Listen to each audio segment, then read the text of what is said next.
Hey y'all, it's your girl Shay and welcome back to the channel. So as you guys can see, we are doing another makeup look today. Today's makeup look is a sunset inspired look. As you can see, was so excited to do this, you guys. Honestly been wanting to do this for forever, but let's get into these eyebrows. I already did them. If you guys want a tutorial, let your girl know. I'll do a little video on that. But we're gonna prep these eyelids with some LA Girl Pro Conceal. Honestly, this is literally one of the best and affordable concealers ever. Like, the pigment is amazing, it is cheap, it is easily accessible. Like, I highly recommend it and it lasts forever, y'all. I'm just slathering this all over my eyebrows, not my eyebrows, does that look like eyebrows? My eyelids. And I'm going in with a damp beauty blender to blend it out. I really have been into that, y'all, for the past like maybe 6 months to a year. I started damping my brushes on my beauty blenders, and let me tell you, it makes all the difference, okay? We're gonna go in with a black owned business, you guys, the matte book, the crayon case. Love this matte book. Like, look at the colors, okay? Pigment, colors, bright, rainbow, we love it. I'm gonna go ahead and with this white shade right here, you guys, I'm gonna take that and lather that all over my eyelid. Now, for those who may be unfamiliar as to why I'm putting the white, honestly, it just makes the colors more vibrant and more out there. Just think of like painting. When you put it on a white canvas, it stands out more than if you're gonna put it on the tan and a brown canvas. It's not saying the tan and the brown canvas ain't fine. It's just saying it's gonna be more vibrant if you put it on the white. So that's what I'm doing right here.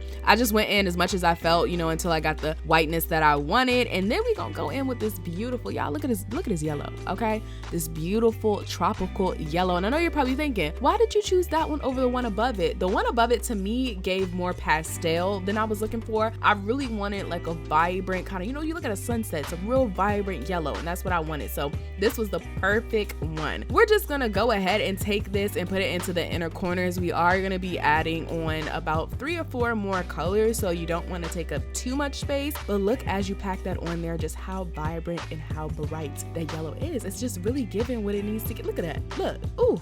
Y'all, get this palette is fire, okay? This palette is fire. Honestly, all their products are fire. I ain't never had nothing from the crayon case that I did not like. And no, this is not sponsored before y'all go in the comments and no, it ain't. But look at this beautiful yellow. Now, the next color did give me a little bit of trouble. I'm not even gonna lie to y'all. This orange right here, beautiful orange on the palette, but as you can see, applying the orange, it wasn't as vibrant or it wasn't as pigmented as I expected it to be. I don't know if it's the brush I'm using. It might be the brushes that I have, you guys. I don't have no amazing brushes, so if y'all have any brushes out there that are beautiful, that pick up pigment really well, let your girl know so I can go ahead and get me some. But to me, the orange did not pick up as much or as well as that yellow did. I did have to go in about 3 times and even another time after, you know, at the end of my look, just to get the orange that I wanted it to look like. But again, a very beautiful shade. Next, we're gonna go in with this beautiful pink, you guys. This pink right here. Now, this was pigmented, okay? This was giving pigmented. It was giving very much Barbie, very much Bratz, okay? This was like, literally, I had to put like 2 coats of this on, and then that's it. Look at that, after 1 coat, y'all. After 1 coat. That was just 1. I ain't even put the second one on yet. Imagine how good it's gonna look, okay? But yes, this was so pigmented, y'all. Like, very, very pigmented.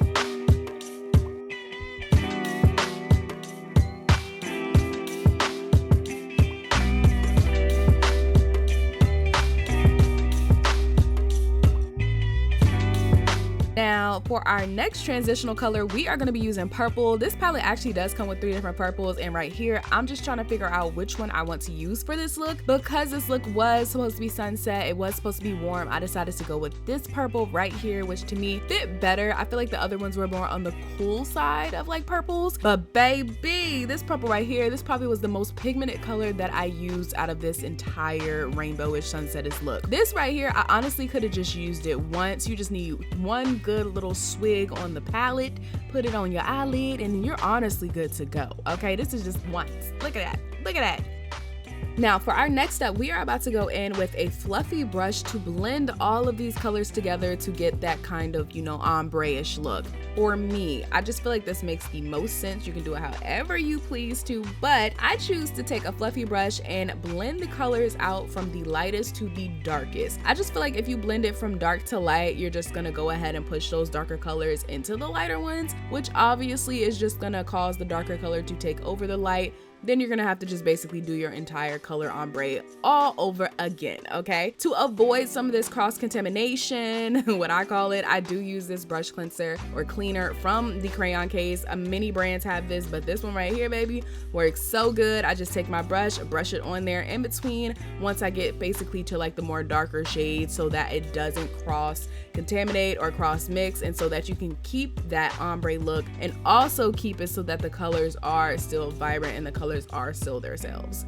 As you continue to blend, you're going to want to continuously check both eyelids to make sure they look as cohesive as possible, you guys. It's going to be times where one side might be a little darker, one might be a little lighter. You might have to add something, you might need to take something away. Just continuously check it as you blend to make sure it looks as similar as possible. Right there, I am just taking a brush underneath the eyebrow to kind of blend out the top parts of those colors, just because sometimes they look a little harsh.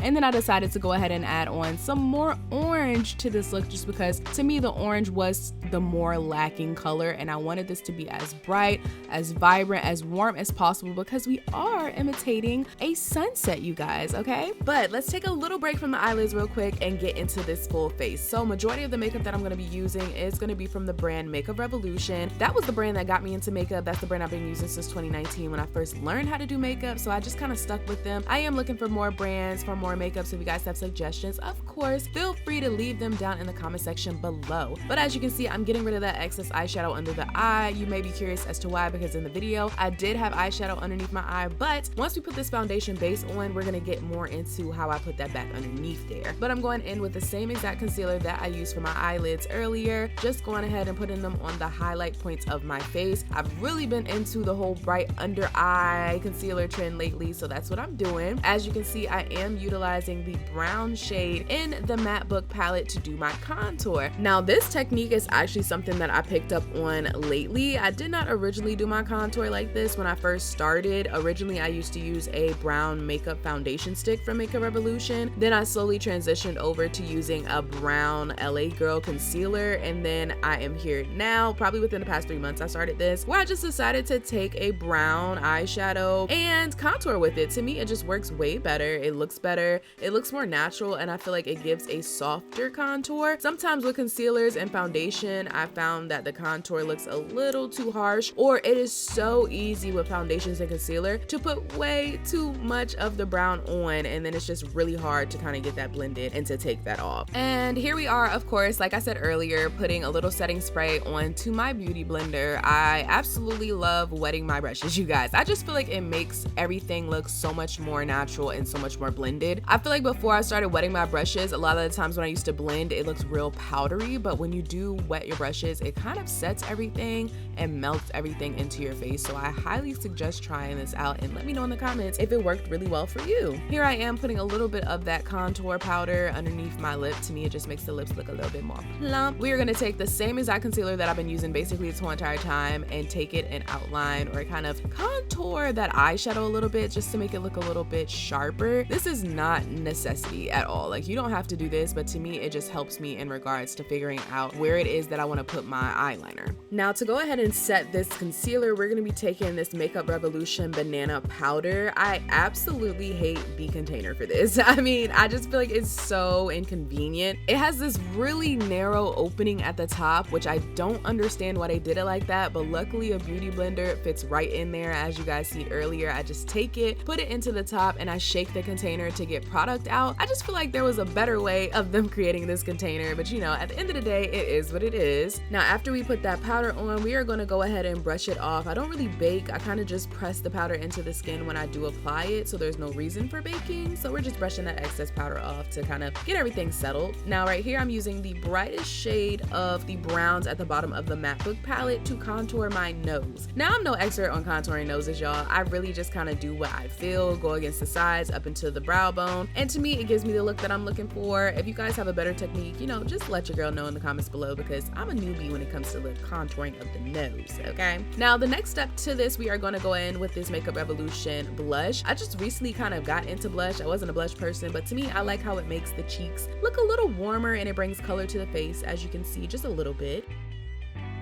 Then it is time to highlight. So we're gonna be using the Makeup Revolution strobe highlighter. I'm not sure if they make this anymore because I feel like the last time I went to the store I didn't see it, but do not quote me on that, okay? Go look for yourself first. But yeah, I just put them on the typical places, the cheekbone. I do add it to my nose and I do add it to my upper lip. I really like this one just because it's like this bright golden color and I feel like it fits really well with my skin tone. It's not too bright, but at the same time it's not too dim. I do kind of want to get into different color highlighters because I know they have like peach color and pinkish, but I just got to figure out what works for my skin tone. Now right now we're about to do the under eye eyeshadow. I'm kind of using a small flat brush to do this. Now the technique that I used for this was actually super simple. I just basically took the brush, dipped it in each color and rubbed it against the water line where I felt that the color above met. It's super simple, it's super easy. I just highly recommend to do it against the lash line. Yes, powder may get into your eyes a little bit, but I feel like when it's too far down it looks a little crazy compared to when you rub it directly on the lash line. Now getting into eyeliners, you guys, my favorite brand for eyeliner surprisingly is e.l.f. e.l.f. has some really good eyeliners, you guys, super pigmented. Right here I'm taking the thick intense eyeliner and just basically giving myself a rough draft. I do this to kind of see, do I want to make this eyeliner look thick? Do I want it to be thin? Depending on the eyeshadow that I do. For this particular look, I did go ahead and decide to do a thinner eyeshadow with a wing just because I felt like it looked better and I wanted the main highlight point to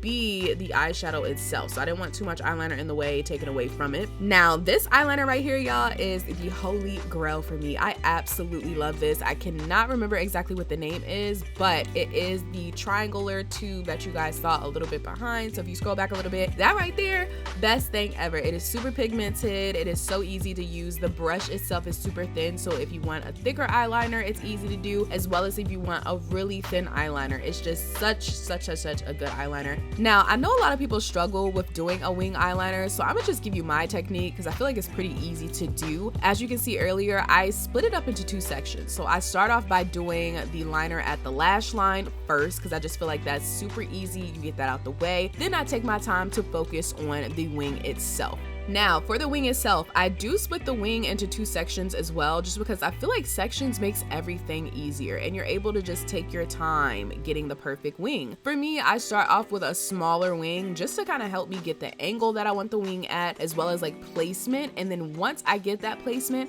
I elongate it, which is where this really thin liner brush comes in handy. As you can see, I was able to do it smaller, take it, elongate it to get that perfect wing. I feel like with wings, it is so easy to make the wing overly thick. As you can see right here, I kind of did it a little shorter, filled that wing in, and then once I get that wing, you know, to the blackness or as filled in as I want it to be, I take it and I just slowly elongate it more and more and more. And to me, that is how I'm able to get, you know, my perfect wing, or what I consider to be a perfect wing. I know some people are professionals out here and are able to do the wing and just slide the eyeliner all the way across, but I just feel like why struggle and go through all that when you can make it simple? Okay, now I'm going in with this other eyeliner right here and just taking this against the waterline. You can use any black liner for this. It does not have to be this specific one that I'm using. Honestly, to me, sometimes I feel that pencil liners do better on the waterline, but you know, it's just up to you. And we're going in with a lash, you guys. Now for this lash, I will put this into the screen and some other things that I feel like you guys will want to know because I don't remember this off the top of my head right now. I'm using this lash, I'm using this glue. Now I'm gonna put this